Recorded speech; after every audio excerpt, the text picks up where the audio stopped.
They say the real journey in life isn't measured in miles, but in moments. But for those of us who run, we know that the miles are the moments. Lacing up a pair of shoes and stepping out the door is one of the simplest yet most profound acts a human being can do. It is a conversation between you and the earth, you and your breath, you and the voice inside your head. Today, I want to talk about that conversation. I want to talk about the why, the how, the when, and the where of running. But most importantly, I want to talk about the transformation that happens when you commit to the path. The why, the primal call. Why do we run? On the surface, the reasons seem endless: to lose weight, to get faster, to check a marathon off a bucket list. But if you dig deeper, past the data on your watch and the sweat in your eyes, you'll find a reason that is far more ancient. We run because it is hardwired into our DNA. For thousands of years, humanity survived because we could run, to hunt, to escape, to explore. That call is still there, buried under the comfort of modern life. It's the whisper that tells you to get up off the couch, to step away from the screen, and to feel your heart pound in your chest. We run to prove something to ourselves. In a world that is increasingly easy, comfortable, and virtual, running is real. It is tangible. You cannot fake a mile. You cannot negotiate with a hill. The pavement doesn't care about your excuses. It offers you a pure, unfiltered mirror. You either put in the work or you don't. And when you do, you walk away with something that can never be taken from you: self-respect. The how, the rhythm of one foot. So, how do we do it? How do we take this monumental task and make it our own? The answer is deceptively simple: one step at a time.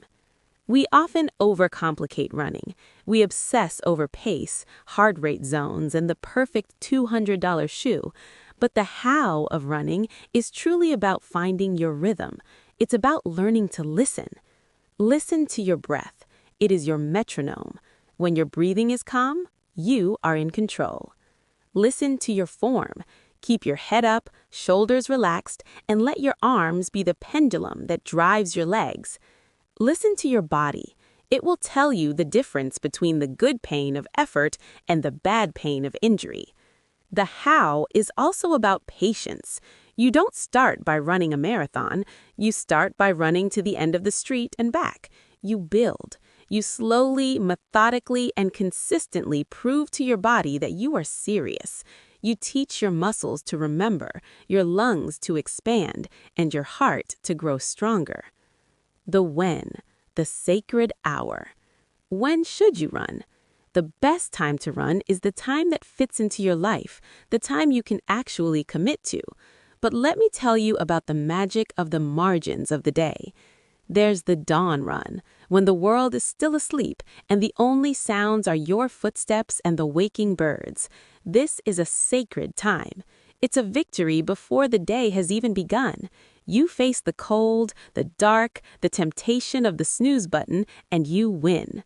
By the time the rest of the world rubs the sleep from their eyes, you have already conquered something. And then there's the dusk run, when you shed the stress of the workday mile by mile. You run out the frustrations, the anxieties, and the noise until all that's left is the calm of the evening and the clarity of a mind at peace. The where. The world is your running track. Where do you run? This is the beauty of it. The world is your running track.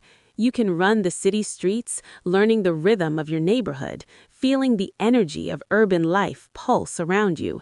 You can run the quiet suburbs, waving to the same dog walker every morning until they become a familiar face in your story. Or you can find the trails. This is where running becomes magic. When you leave the pavement and hit the dirt, you enter a different world. The soft ground cushions your steps, the trees create a canopy above you, and the air smells of earth and pine. On the trail, you aren't just running, you are flowing. You are dancing with nature, jumping over roots and dodging rocks, feeling more alive than you ever thought possible. The impact: health, spirit, and life. This brings us to the most important part: what running does to you. It is a total transformation. On your health, running is the ultimate medicine. It strengthens the most important muscle in your body, your heart. It lowers your blood pressure, improves your cholesterol, and builds bone density, fighting off the fragility of old age. It regulates your metabolism and floods your body with hormones that keep your systems young. In a world of pills and prescriptions, running is the purest, most effective preventative medicine we have. On your spirit. But the physical benefits are only half the story. The real magic happens in your mind. We have something inside us called endorphins, but that clinical word doesn't do justice to the feeling. It is a deep, primal peace. When you run, you enter a moving meditation. The constant rhythm, left, right, acts like a mantra, quieting the constant chatter of the anxious mind. Problems that seemed insurmountable when you were sitting down become manageable when you are moving. Solutions appear. Creativity flows. It is on these runs that you will have your best ideas, make your toughest decisions, and find the courage to face your demons.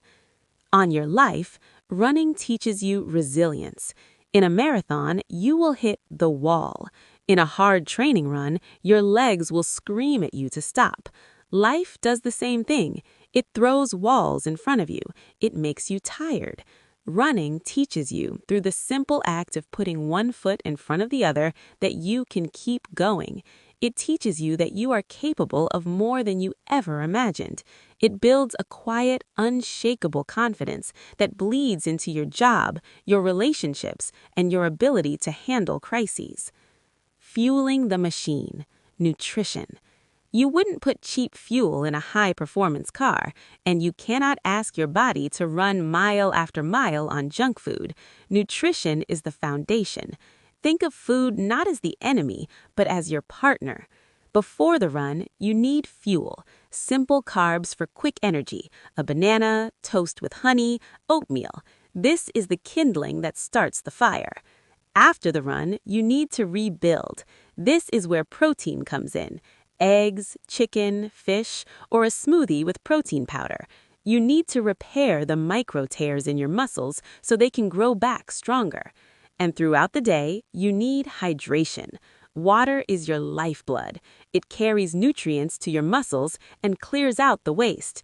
If you are dehydrated, you are running with the brakes on. And don't fear the carbs. They are not the enemy. They are your primary fuel source. A runner's body is a furnace, and it needs logs to keep the fire burning. The final word. So, why run? We run to feel the wind on our skin. We run to remember that we are alive. We run to escape the noise and find the signal. We run to be alone, and in doing so, to find ourselves. We run to prove that age is just a number, that limits are just illusions, and that the human spirit is boundless. It doesn't matter if you are fast or slow.